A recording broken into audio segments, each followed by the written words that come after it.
Assalamu alaikum students. Here is another question and it is saying that a potentiometer circuit is used to determine the EMF EX of a cell. किसी cell की EMF को मालूम करना है आपने, ठीक है। तो जिस भी सेल की EMF मालूम करनी होती है उसको गैल्वेनोमीटर के साथ लगाते हैं। मतलब ये कि EX को गैल्वेनोमीटर के साथ लगाना होगा।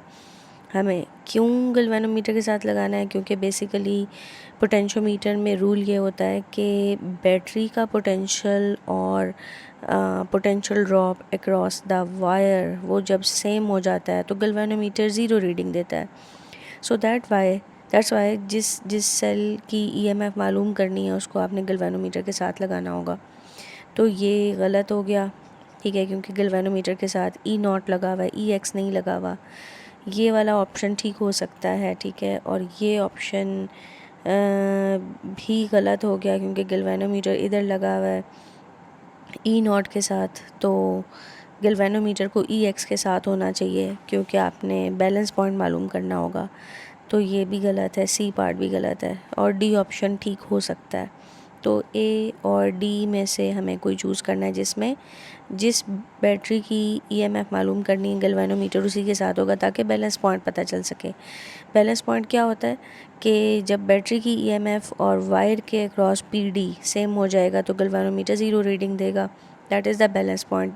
और जब बैलेंस पॉइंट हमें पता चल जाएगा तो हम रेशो मेथड से क्या करते हैं कि वायर के क्रॉस पीडी मालूम कर लेते हैं, ठीक है जी। Potential drop across the wire will be equal to potential drop of the will be equal to the EMF provided by the battery. So हमें उस सेल की ईएमएफ मालूम हो जाएगी, अननोन ईएमएफ जो है ना। इस तरह से हम पता चला जाते हैं। और ये भी आपको आइडिया होगा कि इस वायर के क्रॉस पीडी हम कैसे निकालते हैं, रेशो मेथड से। हमें पता होता है कि ये जो पूरी लेंथ है पी क्यू की, ये इसकी वायर की लेंथ कितनी है और हमें इसकी रेजिस्टेंस भी पता होती है कि अगर ये 100 सेंटीमीटर की वायर है तो इसकी 4 ओम फ़र्ज़ करें रेजिस्टेंस है। फिर हम रेशो मेथड से निकाल लेंगे, हम ये लेंथ मालूम कर लेंगे कि अगर 100 सेंटीमीटर की इतनी है तो 60 सेंटीमीटर की कितनी रेजिस्टेंस है, रेजिस्टेंस पता चल गई। फिर हम एम मीटर लगाते हैं सर्किट में, करंट पता चल जाता है। क्योंकि यूँ होता है कि जब बैलेंस पॉइंट आया हुआ होता है तो करंट नीचे नहीं जा रहा होता, निचले पाथ पे करंट नहीं जाता। जब बैलेंस पॉइंट आया हुआ होता है गैल्वेनोमीटर रीडिंग ज़ीरो देता है तो फिर सर्किट का करंट भी आपको पता है, रेजिस्टेंस भी पता है, उसको मल्टीप्लाई करेंगे पोटेंशियल ड्रॉप आ जाएगा और वही पोटेंशियल ड्रॉप ई एक्स की इक्वल होगा। तो ये इसका मैकेनिज़्म है, क्योंकि ये तो ज़ाहिर आपको ज़रूर पता होना चाहिए, अदरवाइज़ आप इसको सॉल्व नहीं कर सकेंगे, क्वेश्चन को अंडरस्टैंड नहीं कर सकेंगे। अच्छा, इसमें फिर कह रहा है कि E X less than E naught है, ठीक है, वो तो होना ही चाहिए ई एक्स को लेस दैन ई नॉट, क्योंकि जो बड़ी बैटरी होगी यानी हाई ईएमएफ वाली बैटरी वो करंट को पूरे सर्किट में वो करेगी, ड्राइव करेगी। और दूसरी बात यह कि कनेक्शन आपके इस तरह के होने चाहिए कि अगर ये पॉजिटिव टर्मिनल है तो यहाँ पर भी पॉजिटिव टर्मिनल होना चाहिए।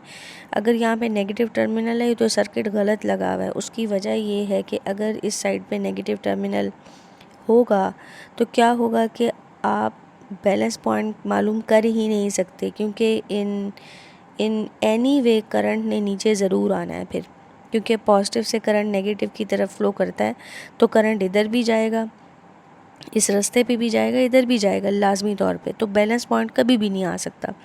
बैलेंस पॉइंट लाने के लिए करंट इस रास्ते पे आपने ज़ीरो करना है, नीचे वाले पाथ पे, कि यहाँ पे इस रास्ते पे करंट ना हो।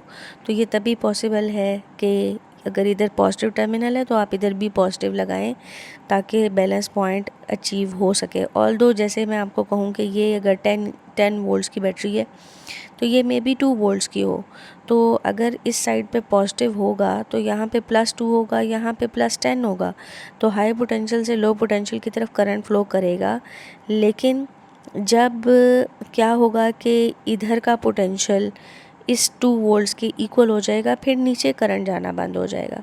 तो पॉइंट ये है कि अगर हमने वही 2 वोल्ट्स वाली बैटरी ली लेकिन उसका नेगेटिव टर्मिनल इस तरफ रखा तो फिर तो चाहे जो मर्ज़ी स्लाइडर को आप चाहे जहाँ मर्ज़ी रख लें, चाहे इधर इधर किसी भी पॉइंट पे इस रजिस्टर के अलॉन्ग रख लें, तो कभी भी आप बैलेंस पॉइंट नहीं अटेन कर सकते। तो बैलेंस पॉइंट अटेन करने के लिए आपको यहाँ पॉजिटिव और इधर नेगेटिव लेना पड़ेगा, ताकि कोई ऐसा पोटेंशियल आ जाए जिस पे नीचे की तरफ करंट फ्लो करना बंद हो जाए।